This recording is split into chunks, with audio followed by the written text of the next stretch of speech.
বৈশাখ আমার ভারী একটি প্রিয় মাস। কবিগুরু রবীন্দ্রনাথ ঠাকুরের জন্মদিন। আরও একটা কারণ আছে এই মাসটি আমার প্রিয় হওয়ার, এটি আমারও জন্ম মাস।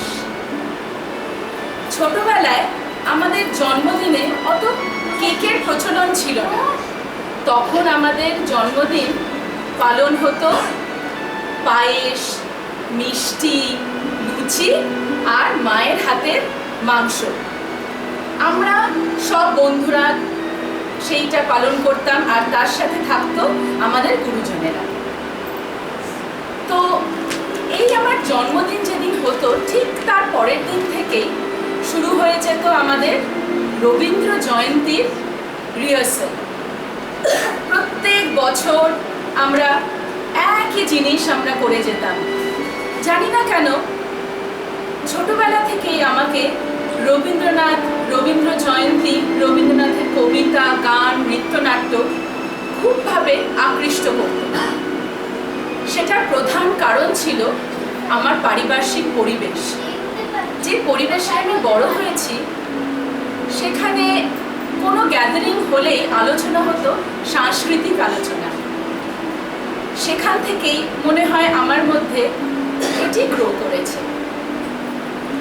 প্রত্যেকটা কথার ভেতরে আমাদের ইংলিশ উচ্চারণ বেরিয়ে গেলেও মনে মনে কিন্তু আমরা প্রত্যেকেই সেই বাঙালি রয়ে গেছি। আমরা প্রত্যেকে এখন বাইরে আছি, আমরা প্রত্যেকেই বলতে গেলে নন রেসিডেন্ট বেঙ্গলিজ, কিন্তু মনে মনে কিন্তু আমরা প্রত্যেকেই বাঙালি। তো ফেরত যাই আবার সেই ছোটবেলার কথায়। সেই যে আমাদের রবীন্দ্র জয়ন্তী পালন হতো, সেখানে কিন্তু অংশগ্রহণ করত 8 থেকে 80 সবাই। আর সেখানে নৃত্যনাট্য হতো, নাচ হতো, গান হতো, আর একটা বেশ জমজমায়েত সন্ধ্যা হতো। সেখান থেকেই কিন্তু আমরা বড় হয়েছি এই রবি ঠাকুরকে মনে করে নিয়ে। আমি যখন ক্লাস 9-এ পড়ি, তখন আমি প্রথম উপন্যাস পড়া শুরু করি। কিন্তু আমার উপন্যাস পড়া শুরু কিন্তু শরৎবাবুর হাত দিয়ে, মানে শরৎচন্দ্র চট্টোপাধ্যায়। উনি ছিলেন কথা সাহিত্যিক। ওনার উপন্যাস পড়তে গেলে সব যারা পড়েছো বুঝবে, খুব সোজা ভাষায় উনি লিখতেন, খুব ইজি ছিল সেটা বোঝার জন্য। যখন আমার আইসিএসসি হলো, 16 বছরের আমি, তখন আমি প্রথম শুরু করলাম রবি ঠাকুরের উপন্যাস। সেটা বোঝার জন্য একটুখানি সাইকোলজিক্যাল ডেভেলপমেন্টও দরকার ছিল। তো আমি তখন একটা জিনিস ভেবে দেখলাম, আমি 2 বছর আগে যখন আমি শুরু করেছিলাম শরৎচন্দ্রের পড়া, উনি কথা সাহিত্যিক, উনিও আমার ভীষণ প্রিয়। কিন্তু আমি অদ্ভুত একটা জিনিস দেখলাম, দুজন লেখক সমসাময়িক, আজ থেকে 100 বছর আগে, দুজনেই নারীদের নিয়ে লিখেছেন। কিন্তু কি অদ্ভুত পার্থক্য দুজনের চিন্তাধারার মধ্যে। একজন ছিলেন কথা সাহিত্যিক, একজন হয়ে উঠলেন কবিগুরু। কেন হয়ে উঠলেন রবীন্দ্রনাথ কবিগুরু? কেননা আজ থেকে 100 বছর আগে বসেও উনি এই যে আমাদের নারীদের মানসিক স্থিতি, মানসিক পরিবর্তন কি হতে পারে, সেটা যে উনি বুঝেছিলেন, সেটা কিন্তু সেই সময়কার আমার মনে হয় না কোনো লেখকই এত গভীরে গিয়ে বুঝতে পেরেছিলেন। সেই জন্য বোধহয় আমার মনে একটা দাগ কেটে দিয়েছিল রবীন্দ্রনাথ ঠাকুর। ছোটবেলা থেকেই আমি জানি না, তখন ছোটবেলাও বলবো না, অ্যাডোলেসেন্ট পিরিয়ড, আমার একটা রবীন্দ্রনাথের প্রতি একটা অদ্ভুত ভালোবাসা জন্মায়। অদ্ভুত ভালোবাসা। কেউ আমাকে কিছু বললে আমি যেন রুখে দাঁড়াতাম, যেন রবি ঠাকুর আমার বাড়ির লোক, কবিগুরু আমার বাড়ির লোক। সেই থেকেই বলি, মনে হয় তিনি এরকম লিখতে পেরেছিলেন সারা জীবন ধরে, কেননা উনি সারা জীবন মানসিক যন্ত্রণা, মানসিক কষ্টের মধ্যে কাটিয়েছিলেন। কোনো মানুষকে ওপর থেকে দেখে বোঝা যায় না কিন্তু তার ভেতরে কি চলছে। তিনি ভেতর থেকে যে কষ্ট, যন্ত্রণা পেয়েছিলেন, সেখান থেকেই জন্মেছিল তার এই গ্রন্থগুলি, তার এই লেখা, নাচে নৃত্যনাট্যের মধ্যে দিয়ে, তার গানের মধ্যে দিয়ে, তার ছোটদের কবিতার মধ্যে দিয়ে। এবার আসি তার ছোটদের এই কাব্যগ্রন্থ যিনি যেটা লিখেছিলেন। কবিগুরুর ছোট ছেলে শবনেন্দ্রনাথের মৃত্যু হয় 1907 সালে 24শে নভেম্বর। ঠিক 5 বছর আগে 1902 সালে ওই দিনটিতেই কবি তার পত্নীকে হারিয়েছিলেন, মৃণালিনী দেবী।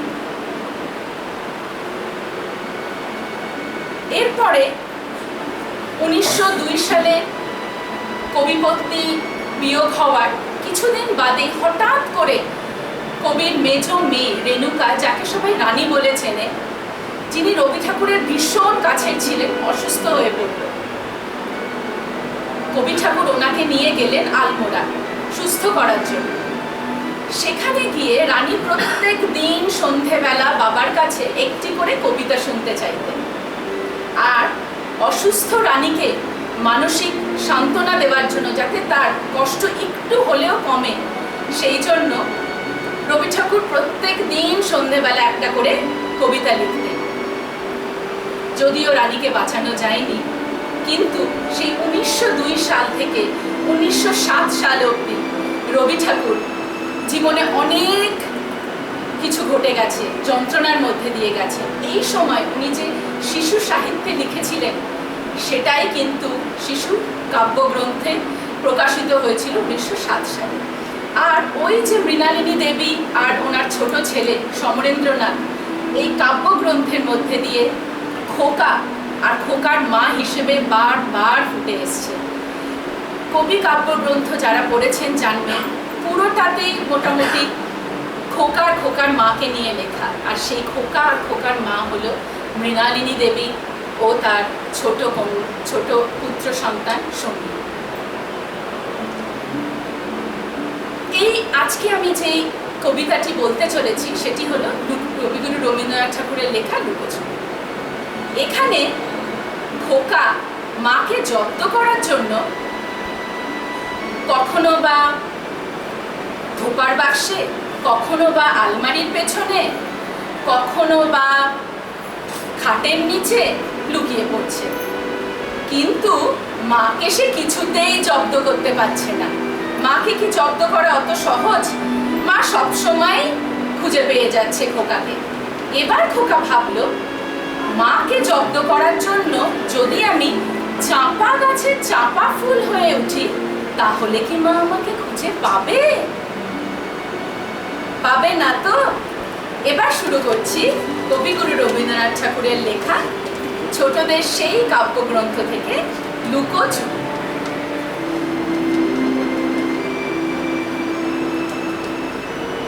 আমি যদি দুষ্টুমি করে চাঁপার গাছে চাঁপা হয়ে ফুটি, ভোরের বেলা মাগো ডালের পরে কচি পাতায় করি লুটোপুটি, তবে তুমি আমার কাছে হারো, তখন কি মা চিনতে আমায় পারো? তুমি ডাকো, খোকা কোথায় ওরে? আমি শুধু হাসি চুপটি করে। যখন তুমি থাকবে যে কাজ নিয়ে, সবই আমি দেখব নয়ন মেলে। স্নানটি করে চাপার তলা দিয়ে আসবে তুমি পিঠেতে চুল ফেলে, এখান দিয়ে পুজোর ঘরে যাবে, দূরের থেকে ফুলের গন্ধ পাবে। তখন তুমি বুঝতে পারবে না সে তোমার খোকার গায়ের গন্ধ ভাসে।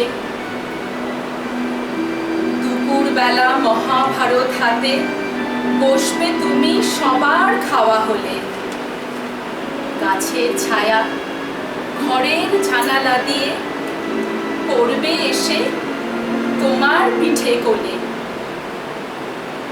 আমি তোমার ছোট্ট ছায়াখানি দোলাবো তোর পায়ের পনে আনি। তখন তুমি বুঝতে পারবে না সে তোমার চোখে খোকার ছায়া ভাসে। সন্ধ্যাবেলা প্রদীপ জেলে যখন তুমি যাবে গোয়াল ঘরে,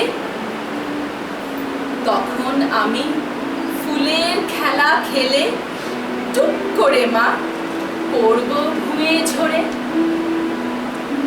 আবার আমি তোমার খোকা হব, গল্প বলো তোমায় গিয়ে কব।